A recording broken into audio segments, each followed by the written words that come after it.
साल 2025 में पढ़ने वाली जया एकादशी बहुत ही महत्वपूर्ण और शक्तिशाली एकादशी है। जया एकादशी का व्रत महिलाएं अपने परिवार की कुशलता के लिए रखती हैं। अगर आप जया एकादशी के दिन अगर आप पूजा पाठ करने के साथ साथ अगर आप गौ माता से जुड़ा यह उपाय कर लेते हो तो यकीनन आप पर भगवान श्री हरि विष्णु और धन की देवी माता लक्ष्मी की असीम कृपा होगी और आप धनवान बन जाओगे। आप धनवान ना बने तो मुझे बताना दोस्तों, मैं सौगंध खाता हूं। बस जो उपाय आपको बताया जाए वह उपाय कर लेना। चलिए जानते हैं। जया एकादशी के दिन चुपचाप गाय को खिला दे। यह एक छोटी सी चीज, करोड़पति भी अरबपति होंगे। सभी संकट और आसान से मुक्ति, मृत्यु दंड, पितृदोष तुरंत होगा। पूरे साल आपके भरे रहेंगे। अन्य धन के भंडार यूं कहें कि आपकी पीढ़ी दर पीढ़ी करेंगी। रूपों पैसों पर राज बैंक बैलेंस बढ़ता चला जाएगा। आपके घर में वेतन है, आपके घर की जो भी सेविंग है, आपकी तिजोरी में जो भी धन रखा हुआ है वह कभी खर्च नहीं होगा और बढ़ता ही जाएगा। सभी दुख दर्द संकट कष्ट दूर हो जाएंगे दूर और सभी सुख आपके कदमों में आ जाएंगे। सभी सुख आपके कदम चूमेगी। यदि आप यह एक छोटी और खास चीज चुपचाप गाय को खिला देते हैं तो तत्काल गरीबी आपके जीवन से खत्म हो जाएगी। योग से राजा बन जाता है और 33 करोड़ देवी देवताओं का आशीर्वाद प्राप्त हो जाता है। व्यक्ति के घर में कभी भी अन्य धन वस्त्र की कमी नहीं होती। अन्य धन के भंडार व्यक्ति के घर में भरे रहते हैं। जया एकादशी के दिन गाय का यह उपाय करने से व्यक्ति के जीवन से तत्काल गरीबी खत्म हो जाती है। तो दोस्तों, कौन कौन से गौ माता से जुड़े खास और महत्वपूर्ण उपाय हैं जिन्हें यदि जया एकादशी 2025 के दिन कर लेते हैं? तो दोस्तों, गाय का उपाय बताने से पहले मैं आपको जया एकादशी पूजा के बारे में थोड़ा सा जानकारी दे देता हूं कि जया एकादशी कब है और इस महीने में किस तारीख को पड़ रही है। 7 या 8 फरवरी जया एकादशी को है किस दिन का?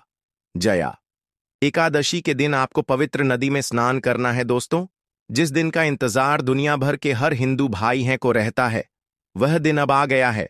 दोस्तों, आपकी जानकारी के लिए बता दें, हिंदू धर्म में बहुत सी एकादशी आती है, पर इस नव वर्ष 2025 में पड़ने वाली एकादशी में सर्वश्रेष्ठ एकादशी जया एकादशी बहुत ही धूमधाम से मनाई जाती है। इसमें सबसे पहले श्री हरि विष्णु तथा धन की देवी माता लक्ष्मी और उसी के साथ साथ पीपल का वृक्ष, अगर पीपल का वृक्ष उपस्थित ना हो तो तुलसी के पौधे की ओर उनकी विधि विधान से पूजा की जाती है। गौ माता की पूजा की जाती है, लेकिन इनमें सबसे ज्यादा महत्व जया एकादशी का माना जाता है। शास्त्रों में वेद पुराणों में साफ साफ लिखा हुआ है, माघ महीने की एकादशी में जया एकादशी श्री हरि विष्णु धन की देवी माता लक्ष्मी उनके साथ साथ कुबेर देवता जी का आशीर्वाद प्राप्त करने का सबसे सुनहरा दिन होता है। इस दिन भगवान श्री हरि विष्णु तथा धन की देवी माता लक्ष्मी बहुत ही ज्यादा प्रसन्न मुद्रा में होते हैं और अपने दोनों हाथों से अपने भक्तों पर कृपा बरसाते हैं। एक तरफ दोस्तों, मान्यता है जया एकादशी के दिन जो चंद्रमा होता है वह अन्य दिनों के मुकाबले सबसे ज्यादा प्रकाशमान होता है। जया एकादशी के दिन श्री हरि विष्णु उनके साथ साथ धन की देवी माता लक्ष्मी जी की पूजा की जाती है और सूर्य देवता को आर्घ्य दिया जाता है। महिलाएं जया एकादशी का व्रत रखती हैं और पीपल वृक्ष के परिक्रमा देते हुए पूजा को सफल करती है। भगवान विष्णु माता लक्ष्मी जी को भोग लगाती हैं और अपना व्रत संपूर्ण कर लेती हैं। इससे भगवान विष्णु तथा माता लक्ष्मी प्रसन्न हो जाती हैं और महिलाओं को परिवार की कुशलता के लिए आशीर्वाद देते हैं। दोस्तों, अगर आप नहीं जानते तो आपकी जानकारी के लिए बता दें, एक व्यक्ति की कुंडली में अगर चंद्र ग्रह की स्थिति अच्छी है तो उसे व्यक्ति का भाग्य हमेशा उसका साथ देता है। वह व्यक्ति जिस कार्य को भी शुरू करता है उसे कार्य में उसको सफलता प्राप्त होती है। इसीलिए जया एकादशी को हमारे हिंदू धर्म में बहुत ही ज्यादा विशेष और खास महत्व दिया गया है। आप लोगों की जानकारी के लिए बता दें, 8 फरवरी जया एकादशी के दिन 52 तरीके के शुभ योग बन रहे हैं। कई सालों के बाद चंद्रमा का प्रकाश इतना प्रकाशमान होगा जितना कभी नहीं हुआ। 100 साल में ऐसा दुर्लभ संयोग बनने जा रहा है। लक्ष्मी योग, ग्रह योग, नक्षत्र योग, अमृत सिद्धि योग जैसे शुभ योग का निर्माण हो रहा है। जया एकादशी के समय में पूरे दिन का व्रत करना चाहिए। जया एकादशी के दिन भगवान हरि विष्णु माता लक्ष्मी जी का आशीर्वाद प्राप्त होता है। जया एकादशी तिथि के दिन ब्रह्म मुहूर्त में सोकर नहीं उठ सकते हैं, किसी पवित्र नदी में जाकर स्नान नहीं कर सकते हैं, पूरे दिन का व्रत नहीं रख सकते हैं। वैसे तो दोस्तों, जया एकादशी के दिन स्नान और प्रातः का विशेष ही महत्व होता है, लेकिन इस दिन अगर आप ज्योतिष शास्त्र तंत्र शास्त्र के अनुसार एक गाय वाला उपाय विधि विधान से कर लेते हैं, तो इस उपाय को करने के बाद साक्षात आपको श्री हरि विष्णु तथा धन की देवी माता लक्ष्मी जी का वह असीम आशीर्वाद, माता लक्ष्मी जी की कृपा से आपके नवग्रह आपका साथ देना शुरू कर देंगे। आपके राहु केतु की दशा अच्छी हो जाएगी, क्योंकि एक व्यक्ति के जीवन के भाग्य का राहु केतु का नियंत्रण श्री हरि विष्णु जी के हाथों में होता है। दूसरी तरफ इस उपाय को करने के बाद आपके जीवन में धन आना शुरू हो जाएगा। आपके जीवन में जो धन आएगा उसमें वृद्धि होगी, वर्षा होगी, आपको अपने जीवन के समस्त प्रकार की आर्थिक कष्टों से मुक्ति मिल जाएगी। क्योंकि दोस्तों, अगर माता लक्ष्मी जी एक व्यक्ति को आशीर्वाद देती है, उस व्यक्ति को करोड़पति बनने से दुनिया की कोई भी ताकत नहीं रोक सकती है। अब आप सोच रहे होंगे कि गाय को ऐसा क्या खिलाने से और ऐसा क्या उपाय करने से आपको श्री हरि विष्णु और माता लक्ष्मी जी का आशीर्वाद मिल सकता है। तो दोस्तों, आपने देखा होगा, जब भी आपके घर पर दिवाली की पूजा होती है या धनतेरस की पूजा होती है या फिर किसी भी एकादशी की पूजा होती है, तो आपके घर वाले गौ माता की पूजा जरूर करते हैं और गौ माता को जो भोग होता है उसमें से कुछ ना कुछ खिलाते हैं, ज्यादा नहीं तो 2 पूरी अवश्य ही खिलाते हैं। तो दोस्तों, आपको इस उपाय को 8 फरवरी 2025 जया एकादशी वाले दिन ही करना है और सूर्य देव को आर्घ देना है और उनकी विधि विधान से पूजा करना है और उसकी 7 परिक्रमा जरूर देना है। और जो भी भोग ने आपने भोग बनाया है वह कैसी पवित्र नदी के पास घाट पर चढ़ा देना है और एक घी का दीपक पीपल पेड़ के नीचे जरूर ही जला देना है और पीपल के पेड़ जी कच्चे धागे 7 परिक्रमा जरूरी करना। अगर आप 7 की जगह 21 परिक्रमा भी सकते हैं, क्योंकि पीपल के पेड़ में साक्षात भगवान विष्णु तथा माता लक्ष्मी जी का वास होता है और यह बहुत ही सरल उपाय है। तो पूरी जानकारी प्राप्त करने के लिए वीडियो के अंत तक बने रहे।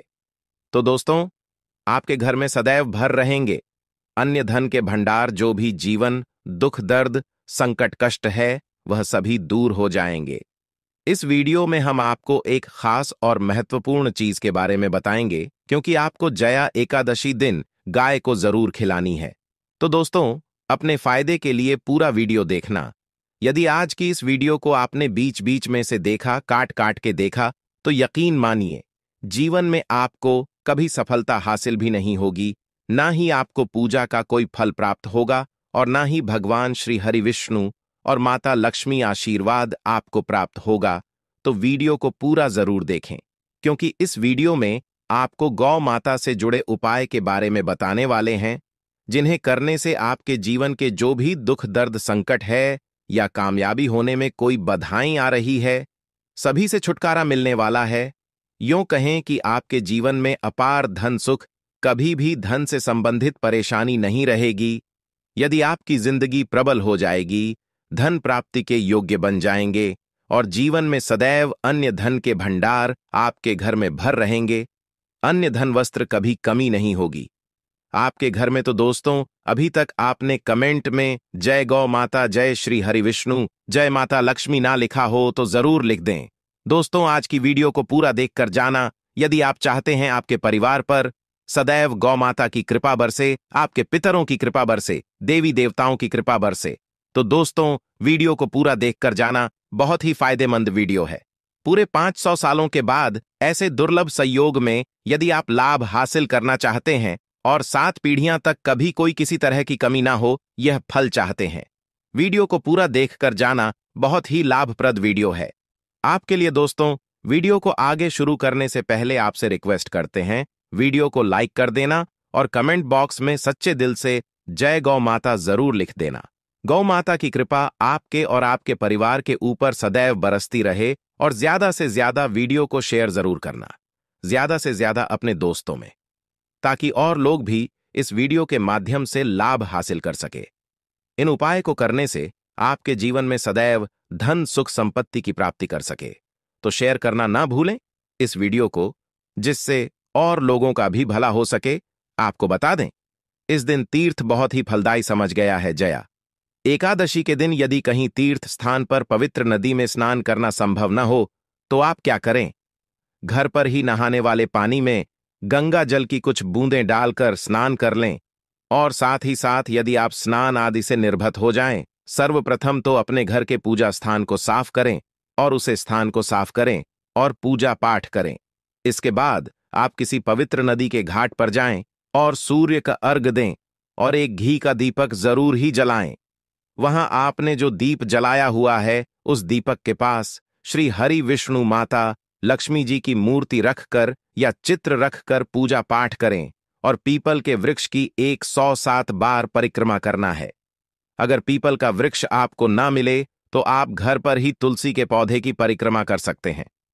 परिक्रमा करने के साथ साथ आपको कुछ ना कुछ भोग के लिए जरूर ही लेना है, जैसे कि आप काजू बादाम या फिर बिस्कुट आदि किसी भी सामग्री को ले सकते हैं।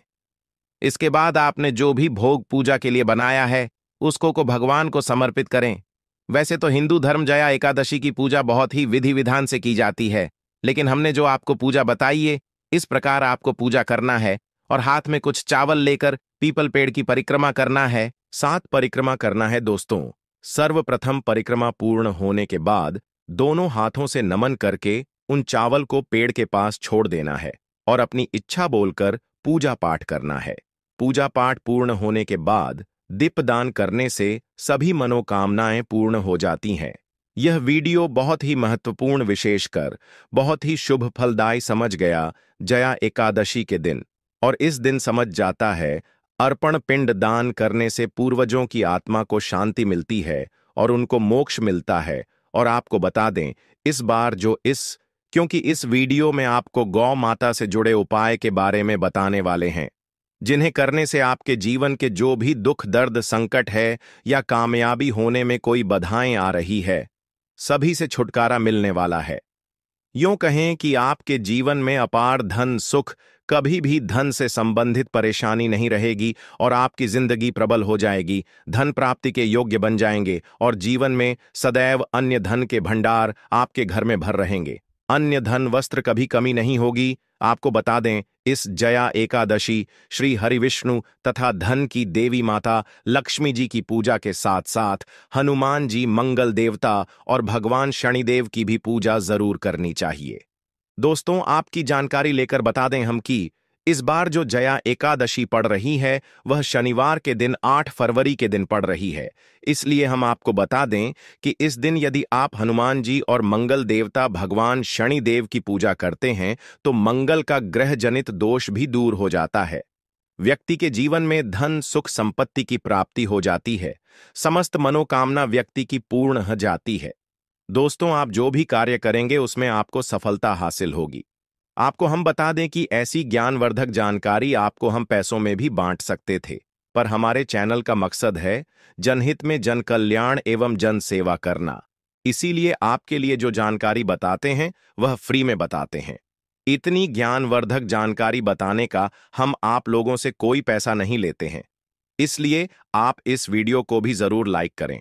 और दोस्तों, मैं आपसे एक अनुरोध और करना चाहूंगा कि आप अपनी राशि कमेंट बॉक्स में जरूर डाल दें, जिससे कि आपकी राशि के अनुसार हम आपको कुछ ऐसे उपाय बता सके जिससे आपको लाभ की प्राप्ति हो। क्योंकि हम राशि से जुड़े उपाय भी आपको बताते हैं, तो आप कमेंट बॉक्स में अपनी राशि हमें जरूर बताएं या अपना नाम बताएं, जिससे आपके लिए कुछ हम ऐसे उपाय बता सके।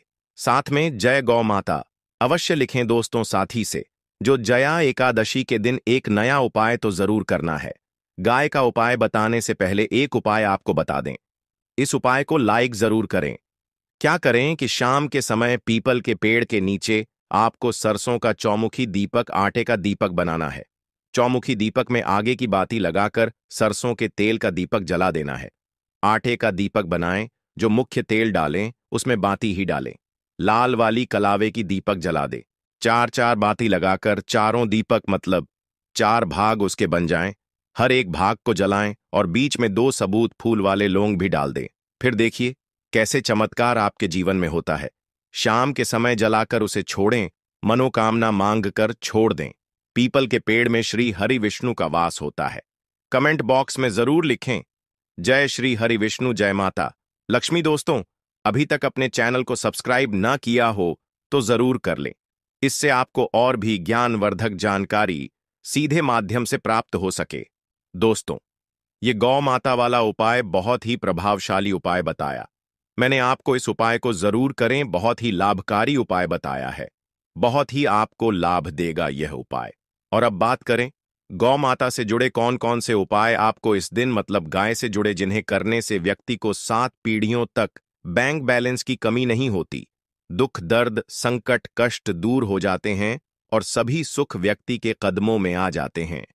तो दोस्तों, जया एकादशी के दिन आपको गौ माता की पूजा अवश्य करना है और गौ माता को जो भोग जया एकादशी के लिए बनाया गया था, उसे भोग से 2 पूड़ी जरूर ही खिला देनी है। सूखी पूरी नहीं खिलाना है। पूड़ी के ऊपर आप मिठाई या कोई सब्जियां, हलवा जो भी बनाया है वह आपको गौ माता को जरूर ही खिलाना है। दोस्तों, हर एक और मांगलिक काम में गौ माता या उनसे जुड़ी चीज, जैसे गाय का गोबर, गोमूत्र, गाय का दूध अथवा गाय के दूध से बना घी जरूर शामिल करें। इससे आपको पुण्य भाव की प्राप्ति होगी। सनातन परंपरा के अनुसार जिस घर में गाय होती है, उसे घर से जुड़े सभी वास्तु दोष स्वयं खत्म हो जाते हैं, क्योंकि पंचम या के बिना कोई भी पूजा पाठ और हवन सफल नहीं होता। दोस्तों, हो सके तो माघ के महीने में एक बार, हो सके तो परिवार सहित एक बार गौशाला जाने का नियम जरूर बनाएं और गायों को हरा चारा जरूर खिलाएं, जिससे सभी वास्तु दोस्त शांत हो जाते हैं। दोस्तों, आपका प्रिय चैनल कभी किसी को भी गलत जानकारी नहीं देगा।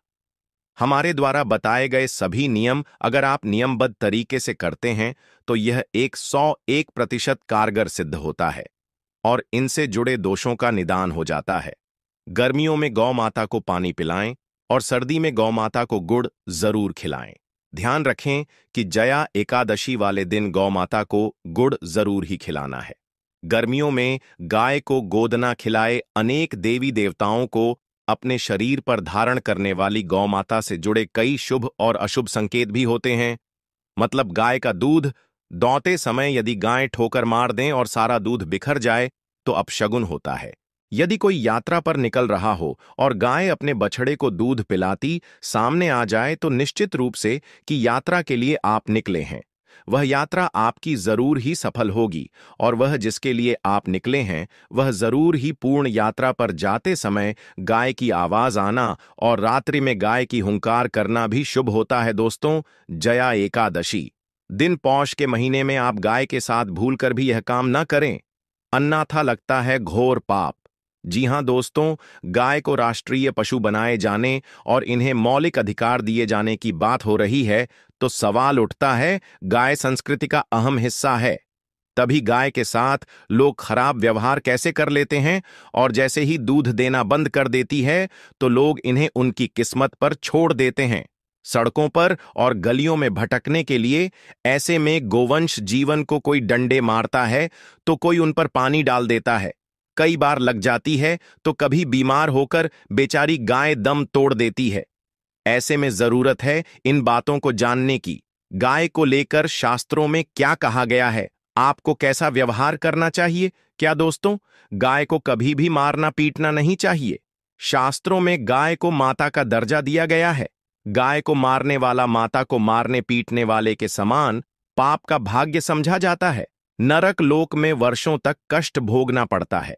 अगले जन्म पशु योनि में मिलता है कि गौतम मुनि ने गलती से गाय को डंडा मार दिया था, जिस गाय की मृत्यु हो गई थी, और इस पाप से मुक्ति के लिए इन्हें वर्षों तक तपस्या करनी पड़ी। भगवान श्री कृष्ण जी ने बैल स्वरूप में आए वृद्ध आश्रम का वध कर दिया था, जिससे मुक्ति के लिए भगवान श्री कृष्ण को संपूर्ण तीर्थ को एक कुंड में बुलाना पड़ा और इस कुंड में स्नान से वह पाप मुक्त हो गए थे। यह दोस्तों, साथ ही साथ पानी पी रही गाय को भागते हैं, वह घोर पापी के भंग बनाकर होते हैं। ऐसे लोग घर आपसे मुक्त होकर स्वर्ग पाए जाते हैं और बड़े ही धनवान कल में जन्म लेकर सुख भोगते हैं और साथ ही साथ आराम कर रही गाय को कष्ट देकर कभी भी उठाना नहीं चाहिए। वह जन्म में किए गए जाने अनजाने में पापों से मुक्ति हो जाती है और गोलोक में स्थान पाते हैं। गाय को डंडा मारकर उठना, पानी डालकर उठाने से मनुष्य पाप का भागी बनता है और अगले जन्म में उसे दर दर भटकना पड़ता है। और साथ ही साथ शास्त्रों में बताया गया है, जो लोग गाय की सेवा करते हैं और उनका भोजन खिलाते हैं और उनकी परवरिश अच्छी तरह से कहते हैं, तो वह लोगों के जीवन की सभी इच्छाएं पूर्ति होती हैं। गाय के बछड़े से बचा हुआ दूध ही मनुष्य को लेना चाहिए, परंतु कुछ लोग एक बार गाय को धो लेने बाद फिर से बछड़े के लिए बचा हुआ दूध भी धो लेते हैं। ऐसा करना घोर पाप कहा जाता है। ऐसे दूध को धोने वाला और ग्रहण भी बन जाते हैं। दोस्तों, साथ ही साथ शास्त्रों में कहा गया है कि गोवंश मतलब गाय और बैल के पीठ पर नहीं बैठना चाहिए। उनक पीठ पर बैठने से महापाप लगता है। ऐसे लोगों को नरक की यात्रा भोगनी पड़ती है। एकमात्र देव के अंश के उत्पन्न नदी ही गौवंश है, जिस पर स्वयं महादेव और महादेवी सवारी करती है। क्योंकि नंदी ने स्वयं अपनी इच्छा से महादेव की सवारी बनना स्वीकार किया था, और साथ ही साथ शास्त्रों में गाय के दान को बहुत ही महत्व दिया गया है। परंतु ऐसी गाय का दान कभी नहीं करना चाहिए जो बूढ़ी और बीमार हो। कठोपनिषद में नचिकेता की कथा भी इस संदर्भ में है कि जिस नचिकेता ने पिता द्वारा बूढ़ी गाय को दान करने पर आपत्ति जताई थी, दूध देने वाली और बछड़े सहित जो लोग गाय का दान करते हैं, वह महान पुण्य को हासिल करके स्वर्ग में स्थान पाते हैं। दोस्तों, साथ ही साथ सूर्य, चंद्र, मंगल या शुक्र की युक्ति राहु से हो तो पितृदोष होता है। यह भी मानता है कि सूर्य का संबंध पिता से एवं मंगल का संबंध रक्त से होने के सूर्य, यदि शनि, राहु या केतु या दृष्टि हो तथा मंगल की युति राहु या केतु से हो तो पितृदोष होता है। इस दोस्त से जीवन संघर्ष में बन जाता है। यदि पितृदोष हो तो गाय को प्रतिदिन या किसी भी एक एकादशी को या जया एकादशी के दिन रोटी, गुड़, चारा आदि खिलाने से पितृदोष। दोस्तों, हर एक और मांगलिक काम में गौ माता या उनसे जुड़ी चीज जैसे गाय का गोबर, गोमूत्र, गाय का दूध अथवा गाय के दूध से बना घी जरूर शामिल करें। इससे आपको पुण्य भाव की प्राप्ति होगी। सनातन परंपरा के अनुसार जिस घर में गाय होती है उसे घर से जुड़े सभी वास्तु दोष स्वयं खत्म हो जाते हैं। गाय के ऊपर जो कुबड़ होती है वह बृहस्पति गुरु है। अतः जन्मपत्री में यदि बृहस्पति अपनी नीच राशि मकर में हो या अशुभ शिवलिंग में जा रहे हो और सामने से गौ माता आई हुई दिखाई दे तो गौ माता को अपनी दाहिनी ओर से जाने देना चाहिए। आपकी यात्रा जरूर ही सफल होगी। और साथ ही साथ यह संकेत भी जान ले, यदि आप यात्रा पर जा रहे हैं और सामने आपके गाय पड़ जाएं अथवा अपने बछड़े को दूध पिलाती हुई सामने गए दिखाई दे जाए तो समझ जाना कि वह यात्रा आपके लिए जरूर ही सफल होगी। और साथ ही साथ जिस घर में गाय होती है उसमें वास्तु दोष स्वतः ही खत्म हो जाता है। और आप भी रोटी बनाएं, प्रतिदिन ताज़ी रोटी ही बनाएं। गाय को अगर आपने रोटी बनाई है तो कोशिश करें कि उसे रोटी को आप तुरंत ही गाय को खिला दें। अगर आप उसे रोटी को रख देंगे और उसे रोटी को अगले दिन देंगे तो वह रोटी बंसी मानी जाएगी। गाय को कभी भी बासी रोटी ना दे, इसे घर में नकारात्मक ऊर्जा वास करती है और आपकी बिल्कुल भी नहीं बनेंगे। इससे आपके घर में हमेशा दर्द देवता का वास रहेगा और आप जिस भी उसे काम में आपको हमेशा असफलता ही हाथ लगेगी। इसलिए कोशिश करें, गाय को रोजाना ताजी रोटी बनाकर खिलाएं, बासी रोटी गाय को ना दें। और साथ ही साथ सड़ी गली चीज गाय को नहीं खिलानी चाहिए कि घर में कोई फल है, कोई सब्जी है, सड़ जाए तो लोग क्या करते हैं, गाय को देते हैं। नहीं, ऐसा नहीं करना चाहिए। ऐसा करने से यदि आप गाय को खिलाते हैं तो और आप आपके भाग्य बन जाते हैं। और साथ ही साथ आप आटे की 11 लोई यहां बनाकर उनके ऊपर हल्दी लगा करके इसके बाद गाय को खिलाएं। हर एक लोही को मिला दे, माता गाय की आप चरणों की स्पर्श करें। या दोस्तों, ऐसा करने से आपके समस्त काम बनने लगेंगे। जो 2 हक का समय चल रहा है वह भी खत्म होगा। आपके जीवन में खुशियां ही खुशियां होंगी। और एक बार आप 7 बार गाय की परिक्रमा भी कर लें तो आपके समस्त कम होंगे। और साथ ही साथ आप गाय को जब भी रोटी दे, रोटी पर या तो आप थोड़ी हल्दी लगा लें, अगर अच्छा ना हो तो आप थोड़ा रख सकते हैं, थोड़ा घी रख सकते हैं। या दोस्तों, गाय को कभी भी सूखी रोटी ना खिलाए। सूखी का मतलब गए रोटी रखें, उसे पर कुछ ना कुछ रखकर खिलाए। हल्दी रख ले, मिश्री की या जो भी रख ले, मतलब खाली रोटी नहीं खिलानी इस बात का। जब भी आपको शुभ फलों की प्राप्ति होगी। जी हाँ दोस्तों, उपाय कुछ बातें जिन्हें आपको ध्यान में जरूर रखना चाहिए। या दोस्तों, वीडियो अच्छी लगी हो, वीडियो को लाइक करें, ज्यादा से ज्यादा अपने दोस्तों में शेयर करें।